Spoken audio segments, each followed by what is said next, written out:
Ladies and gentlemen, thank you for coming to the Pawns and Mars presentation about board games and card games on the Red Planet. This presentation is recorded in order to avoid any issue with the internet connection, but I'm here to answer your questions or take part in a discussion after the presentation. Today, I would like to introduce you to the idea of packing various games for our future astronauts, for the first Martians. I will try to explain quickly what games really are, and then add why and which games to take to Mars. So, buckle up and let's go.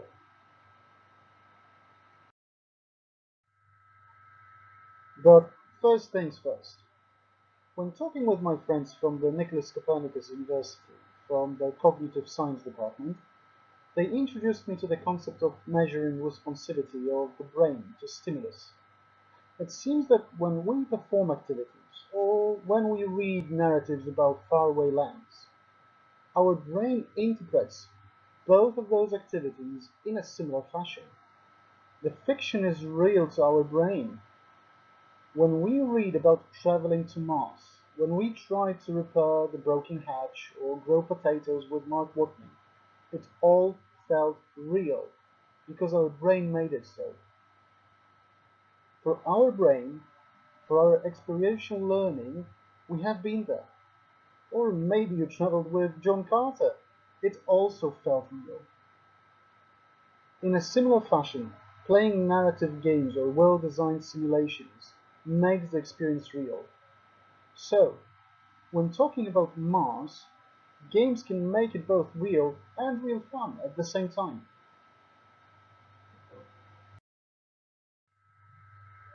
But what are those games then? Firstly, we can say that whenever we do things for fun, for pleasure, without any fixed or unchangeable rules, we just play, like children. Artists can do it as well their whole life. They can create things without boundaries. When we add rules, limitations, teams, judges, points, and so on, we start talking about games, tournaments, and championships. For this reason, the term video games is a bit imprecise. There are lots of video games that are quite playful, and there is nearly no competition or restriction intended. On the other hand, we have tabletop games, board games, card games, but sometimes with modular boards with tokens or still some other elements. They are much closer to strategic planning than to joyful, free-spirited play. Then, there are narrative games, which can be digital or analog, played over an evening at the table like Dungeons and Dragons, or over a period of a few days like LARPs, which require campsites, uniforms, gadgets, and so on. And then all sports are also games, but when we play them, they can actually be playful activities. For example, playing frisbee with your friends or family. If we go into recruitment and training, we can have simulations, serious games, and models. We are all gamers, one way or another. But all games, when we play them because we want to, have one thing in common. They keep us in the flow. We are in the zone. And that's why I think we should take games to Mars.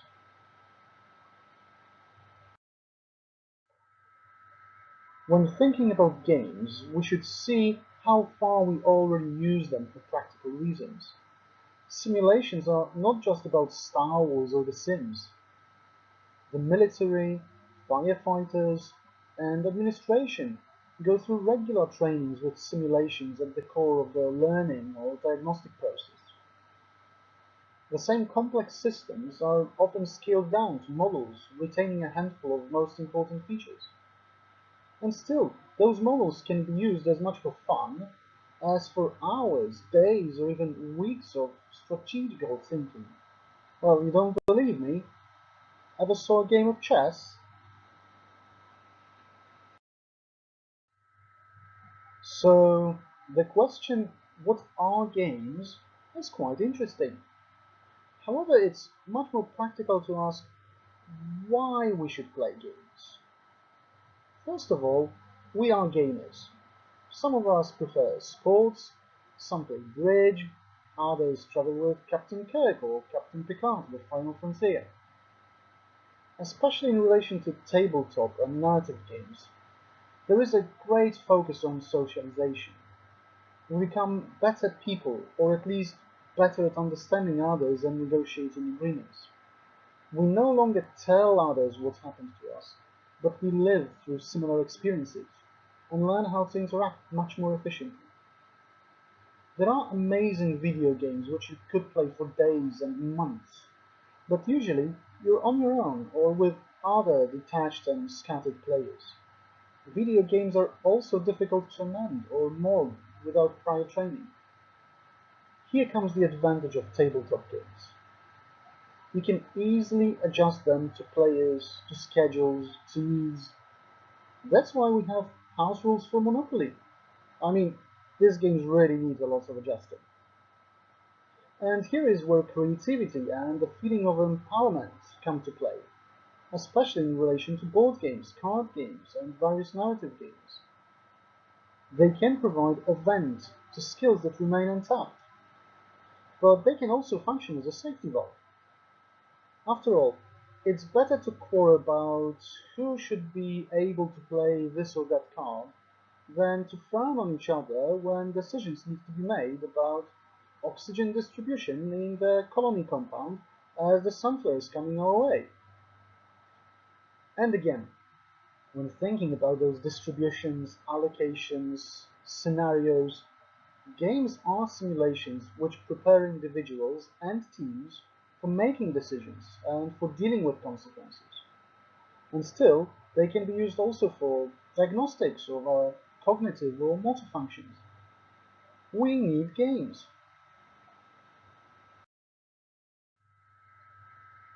There is literally little that helps people to learn about each other better than games filled with a bit of cooperation, a bit of negative interaction, and a bit of randomness. It's socialization at its best. And although video games and simulations are also recommended for training and escaping from tedious reality, they tend to be focused more on me, myself, and I.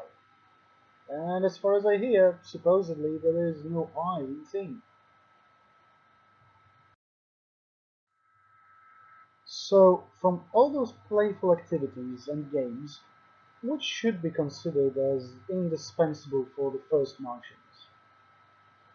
Board games tend to be a bit chunkier and heavier, and in a rocket, every kilogram counts.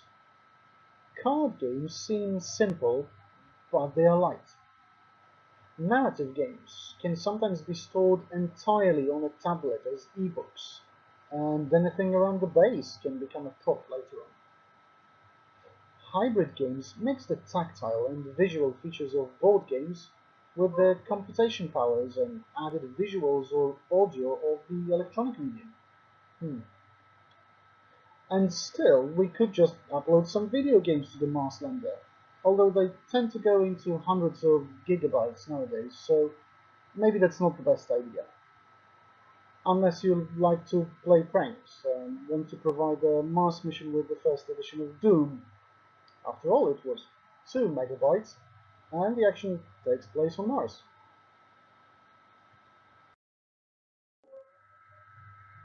So, which games should we take?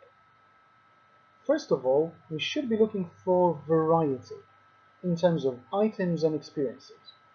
We don't really want to send people on a few years' journey with chess alone, and tell them to play it in teams so everyone can add something productive to the experience. We should be looking for games with a few modes of play or storylines, like Fallout. Each game of Fallout takes 2 to 4 hours to play and is essentially unique. There are multiple characters and dozens of stories inside the game, with hundreds of possible endings. The world of the game we want to choose must be rich. At the same time, we should be looking for something nice and easy to play as a pastime. Card games and party games are awesome here. The crew of Serenity played a poker-style game trying to shed mundane responsibilities like dishwashing. It does help that many of those games are a bit cheeky. We want to have fun and share a laugh.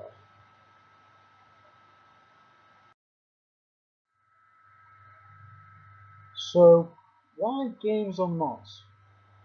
For exactly the same reasons why games, sports, and simulations are used for fun and for training on Earth. There is the difference in the quality of life on the third and the fourth rock from the sun, but it doesn't mean we should forget about fun, socialization, and non-invasive diagnostic tools. So, why games on Mars? Allocating a few kilograms on each rocket to games will provide stress-free or quick or cheeky pastime.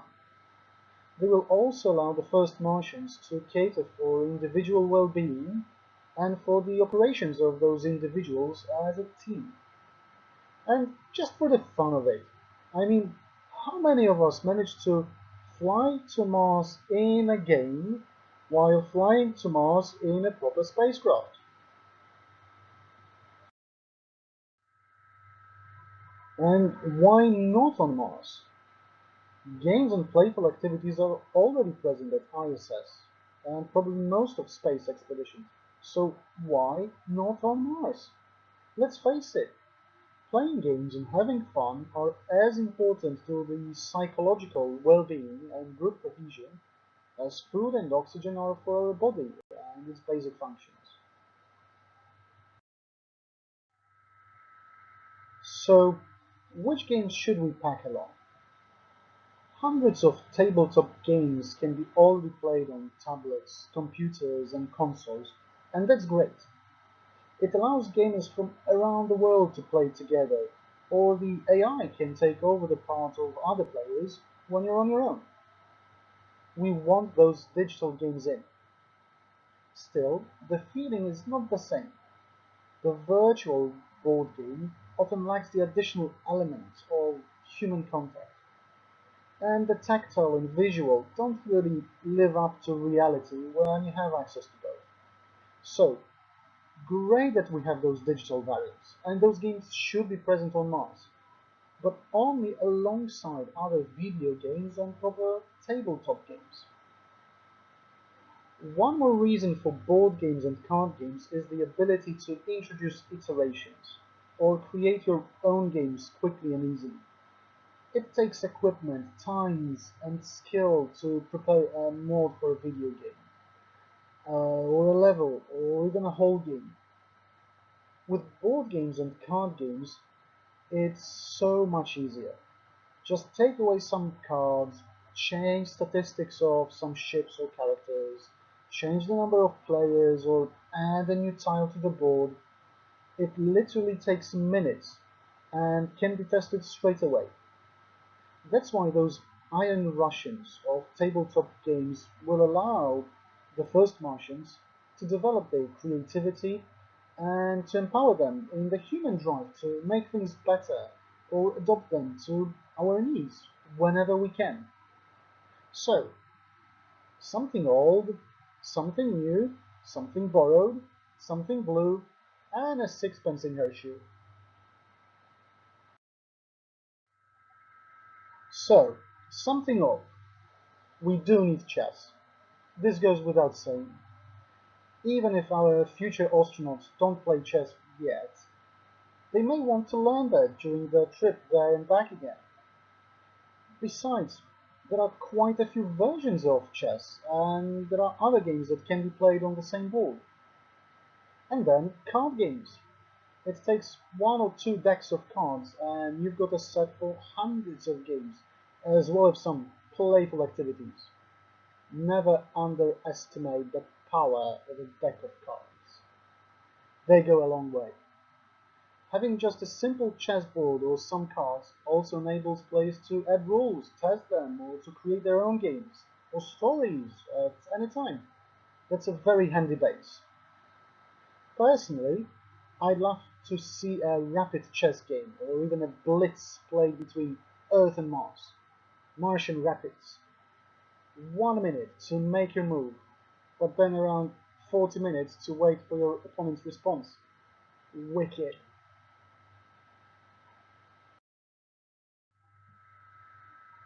However, there are also a lot of new games which are amazing. To give you some perspective, the video game industry alone is bigger than the film industry and music industry combined, and that's a global trend. Tabletop games may seem a much smaller market in comparison, but the growth in the last 20 years is even greater than that of video games. We are talking about thousands of games published every year, even if we picked only one in 1,000. In the last 10 years, we are talking about around 30 amazing games which can provide hundreds of hours of play. Some of them are funny party games. Some of them are hybrid simulations of complex systems, like Beyond Humanity, Colonies, you can see here on the left. And some of them are so good for our brains that Mensa endorses them. Here you have an example of Ingenious, where you collect colorful tiles for points, but your points are equal to your lowest score. I mean, when you play it, it's ingenious. And again, with those pieces at hand, you could make even more games given time and limited resources, like on Mars. So you need to concentrate on your brain power and teamwork.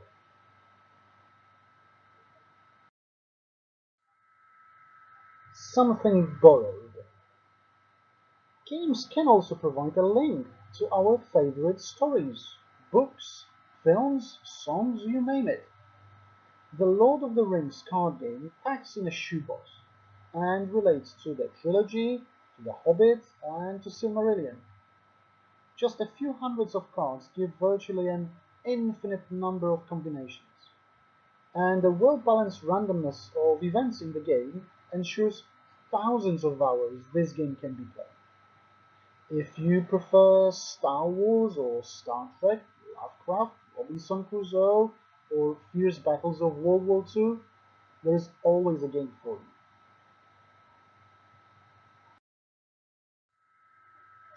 you. Or something blue. Well, not everything has to be fierce and based on hard science. There are games which we want to play because they are beautiful to look at. Have a look at Wingspan in your free time. That's the game on the left. It's a good game.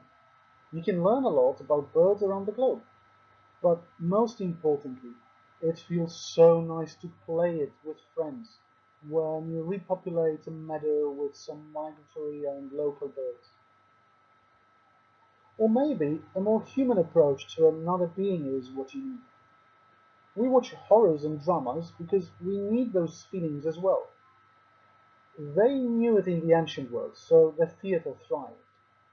Today, we can recreate both the spectacle and the immersion with games like Alice is Missing, where you have 90 minutes to find out what happens to your school friend. Did she move out? Or did she run away? Or is there something more sinister at play? We need catharsis, and games can provide experiential learning like nearly no other medium.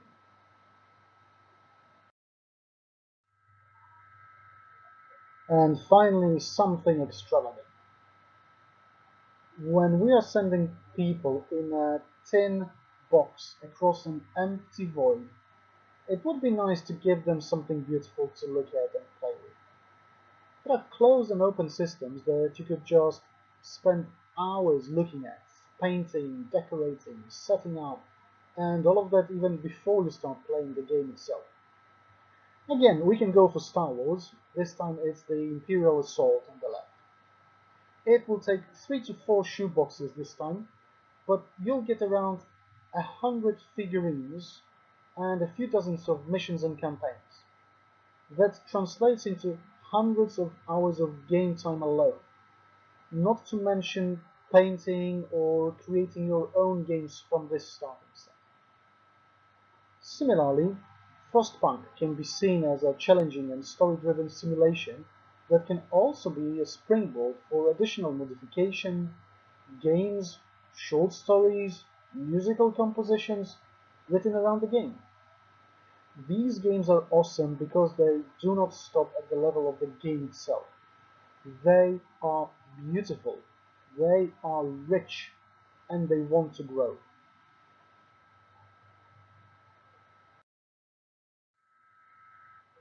So, how should we choose games? And are the games shown so far representative of what the first Martians should pack? Well, don't take my word for it. Check the statistics at boardgamegeek.com. Thousands of players registered hundreds of thousands of playthroughs, and the analysis can be more than precise here. We know exactly what games we have and which play best. We know what people like and what should work. We can choose between hundreds of fantastic games based on the time we want to allocate to them, number of players, difficulty, ranking, themes, game mechanics. There's always more you can learn from that. Monopoly and Risk are there, sure, let's take them, but please allow a few more appealing choices as well.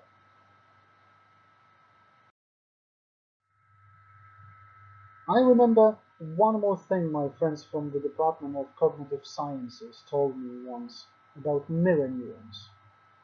We learn when we see other people doing something or trying something for the first time. Struggling on the Red Planet will mean that the crew will be learning from each other even just by looking at what others are doing.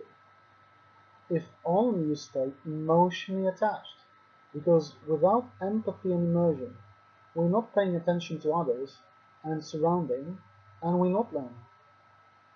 Games can help in feeling what others feel, and to develop side by side, because there is as much game going on the table as across the table between players. When playing games, the first Martians will be able to adjust their modes of behavior and to learn how others express themselves. Also, here on Earth, we will be able to learn about them and with them.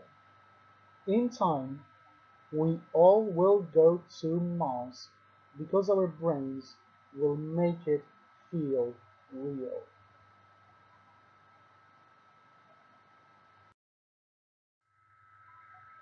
Thank you for your time and your attention.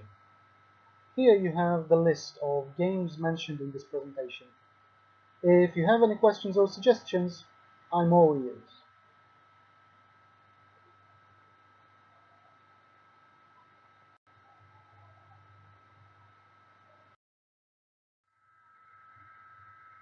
If you would like to find out more about games, gamification, and the need for fun and the state of flow, you can read those.